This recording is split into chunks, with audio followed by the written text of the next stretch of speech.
Vamos ouvir o deputado Paulo Pimenta pela liderança. Senhoras deputadas, público que nos acompanha,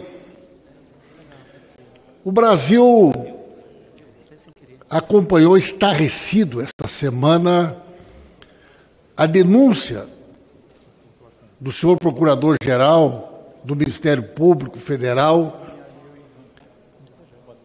que traz um conjunto de informações sobre a ação de uma organização criminosa que atuou e atua no Brasil e que, principalmente nos últimos anos, trabalhou no sentido de desmoralizar o sistema eleitoral brasileiro e tentar, através da violência e da força, subverter o resultado da urna e, através de um golpe, colocar na presidência da República o candidato que havia sido derrotado. Esse relatório do Ministério Público Federal, senhor presidente, é muito mais do que um relatório. Ele é uma espécie de relato cronológico do modo que trabalhou esta organização criminosa, chefiada pelo ex-presidente Jair Bolsonaro, pelo general Braga Neto, general Quatro Estrelas, que foi seu candidato a vice, e que traz, senhor presidente, detalhes que não deixam dúvidas sobre a maneira que este grupo criminoso agiu no sentido de desmoralizar a democracia e principalmente o sistema eleitoral brasileiro, e que culminou com a tentativa de golpe do dia 8 de janeiro. É importante, senhor presidente, que a gente entenda que este grupo criminoso começou a agir muito antes. Nós que tivemos a oportunidade de conviver com o Bolsonaro aqui como deputado, e eu tive a oportunidade de conviver por vários mandatos com o Bolsonaro aqui nessa casa, na realidade não nos surpreendemos de nada disso que veio a público.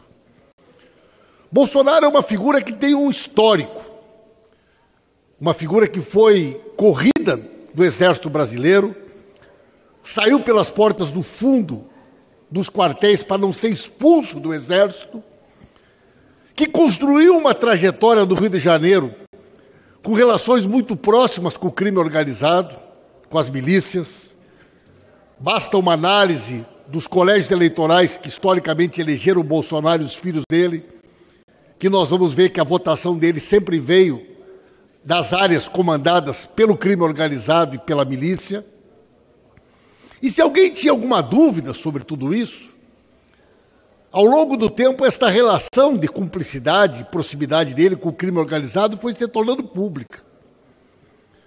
Muitas pessoas sabem que o principal nome do escritório do crime, o braço armado da milícia do Rio de Janeiro, Adriano da Nóbrega, tinha a mulher e a mãe nomeadas no gabinete do Flávio Bolsonaro na Assembleia Legislativa. Não iam trabalhar, nunca foram na LERJ. Mas as duas, a mãe e a esposa do capitão Adriano da Nóbrega, o chefe do escritório do crime da milícia do Rio de Janeiro, trabalhavam no gabinete do Flávio Bolsonaro na LERJ. E mais do que isso, as relações de intimidade do Adriano da Nóbrega com o Queiroz, que era uma espécie de PC Farias da família Bolsonaro. O Queiroz era o PC Farias da família Bolsonaro, e também com o próprio Bolsonaro, colegas. O Adriano da Nóbrega estava preso quando recebeu uma medalha da Assembleia Legislativa do Estado do Rio Grande do Sul e recebeu a medalha do Bolsonaro, do Flávio Bolsonaro, na cadeia. Esse nome é por demais conhecido. Qualquer pessoa que conhece um pouco da realidade do crime organizado e da milícia do Rio de Janeiro sabe quem é Adriano da Nóbrega. Mas o mais grave do que isso, a mãe e a esposa depositavam o dinheiro na conta do Queiroz. E o Queiroz pagava as contas da família durante anos.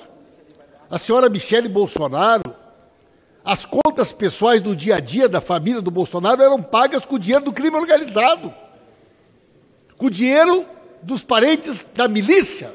E, portanto, ele tem um histórico criminoso. Se tem duas características marcantes do Bolsonaro, uma é a sua relação com o crime organizado e a outra sempre foi um covarde.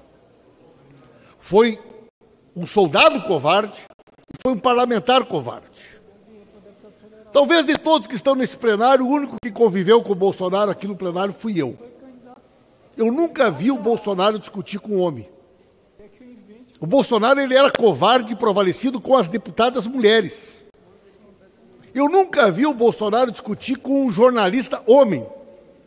Normalmente ele intimidava com a violência, junto com os capangas que acompanhavam ele pelos corredores, as jornalistas mulheres. Ele sempre foi um covarde dentro deste plenário, covarde com as deputadas, covarde com as jornalistas, e uma característica da trajetória do Bolsonaro sempre foi a covardia.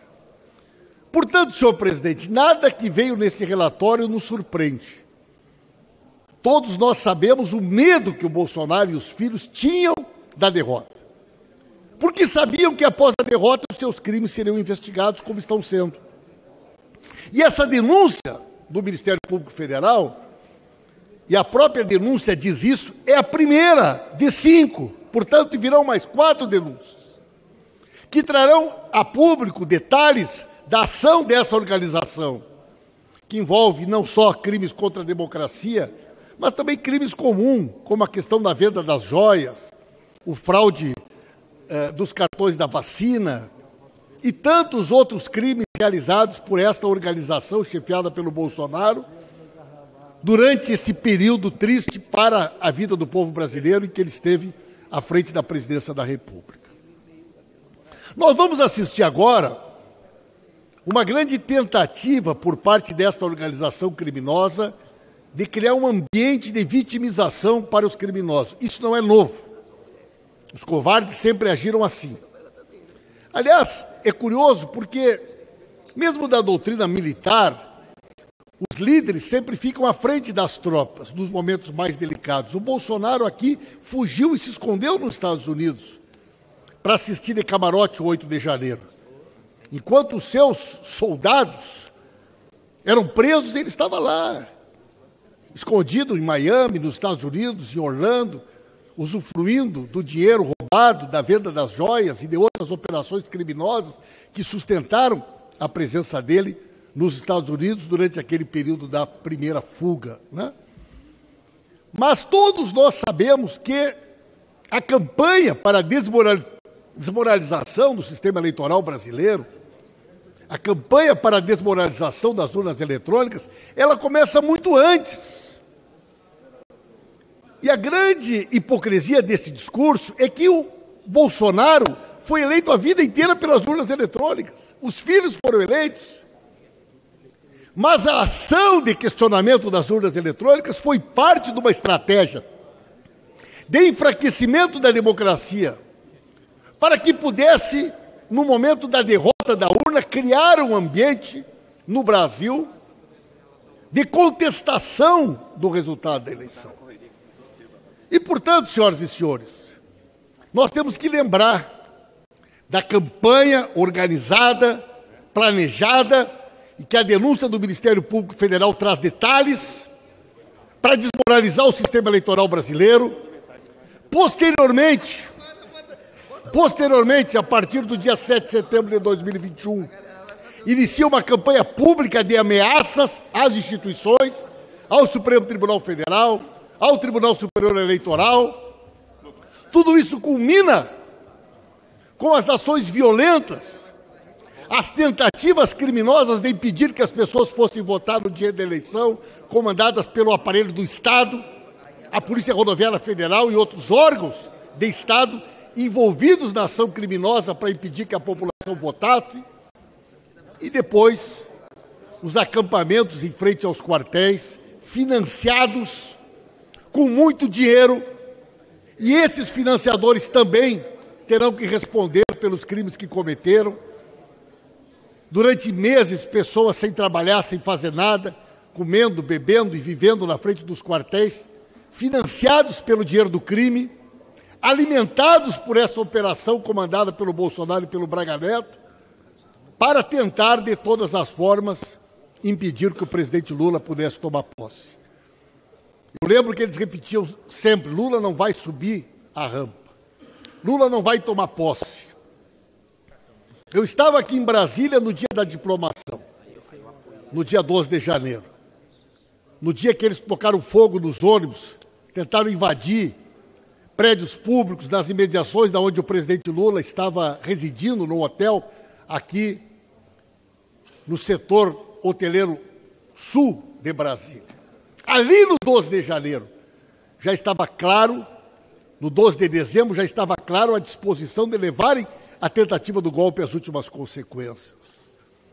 A prisão dos criminosos envolvidos na tentativa de explosão do caminhão-tanque próximo ao aeroporto de Brasília, no período entre o Natal e o Ano Novo. E hoje nós sabemos da organização do plano criminoso para assassinar o presidente da República, que ocorreu exatamente naqueles dias, nos dias da diplomação, que pretendia assassinar o presidente Lula, o vice-presidente Alckmin e o presidente do Tribunal Superior Eleitoral, Alexandre de Moraes. Isso está documentado em detalhes. O financiamento, a aquisição dos armamentos, a maneira como se daria, o plano, o monitoramento para assassinar o presidente da República, o vice e o presidente do TSE, e está lá no relato do Ministério Público Federal, plano de assassinar o presidente que era de conhecimento do Bolsonaro, que não só sabia, como autorizou esta ação, que só não teve consequências maiores por conta de fatos que fugiu do controle do grupo criminoso. E depois tivemos o 8 de janeiro, com todas as decorrências que os senhores e as senhoras sabem. O Brasil vai passar limpo essa história. Bolsonaro terá garantido o amplo direito de defesa, vai ter a oportunidade de apresentar suas razões e contra-razões, e junto com a sua organização criminosa será levado a julgamento. Se absolvido, será colocado em liberdade. Se condenado, será preso, talvez com penas superiores a 30 anos de cadeia. Esse processo é pedagógico para a democracia. Esse processo é fundamental para que a gente diga em alto bom som que nesse país ditadura nunca mais. E que aqueles que atentarem contra a democracia e contra o Estado Democrático de Direito responderão como criminosos que são. Por isso a importância desse julgamento, a importância da conclusão dessa investigação da Polícia Federal, do Ministério Público Federal, e agora nós nos encaminhando para a fase final desse processo. Teve a primeira denúncia, teve mais 4, haverá o julgamento, e nós precisamos virar essa página.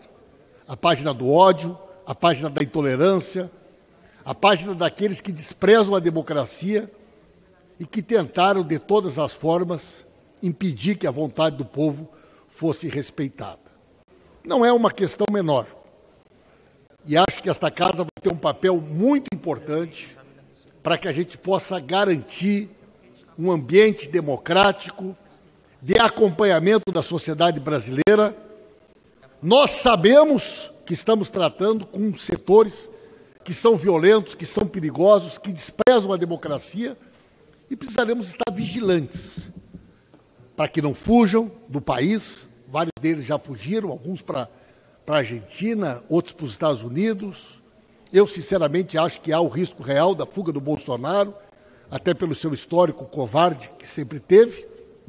E vamos permanecer, senhor presidente, fazendo esse debate, acompanhando essa discussão, porque a democracia precisa, porque o Brasil precisa. Portanto, esta é a minha mensagem de certeza de que nós estamos no caminho certo, e a defesa da democracia hoje é um desafio que extrapola os partidos políticos e é um imperativo categórico para todos aqueles que junto conosco querem construir um Brasil melhor, um país mais justo, soberano, sob a coordenação do presidente Lula, para que a gente possa crescer, gerar empregos, criar oportunidades e oferecer para o nosso povo uma vida melhor. Muito obrigado pela atenção de todos e de todas, e esta é a mensagem que eu gostaria de trazer para vocês. Agradeço.